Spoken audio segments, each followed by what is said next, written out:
একদিন দুদিন মানুষ জড়ো করা যায়।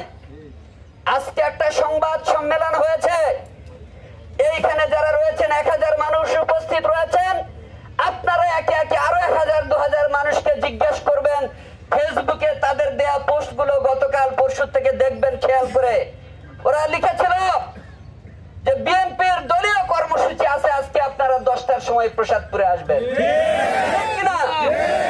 উপজেলা বিএনপির সভাপতির আইডি থেকে লেখা হয় নাই, সাধারণ সম্পাদকের আইডি থেকে লেখা হয় নাই, জয়েন্ট সেক্রেটারির আইডি থেকে লেখা হয় নাই, সাংগঠনিক সম্পাদকের আইডি থেকে লেখা হয় নাই।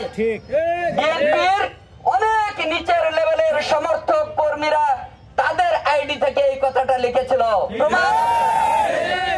যদি সৎসাহস থাকতো, সত্য কথা বলে বিএনপির নেতা কর্মীদের জড়ো করার সৎসাহস থাকতো, তাহলে বিএনপির উপজেলা শাখার সভাপতি সেক্রেটারি কেউ না কেউ ফেসবুকে হোক অন্যভাবে হোক নোটিশের মাধ্যমে আজকের এই সংবাদ সম্মেলন ডাকতে পারতেন। সুতরাং তাদের এই ডাকের মধ্যেই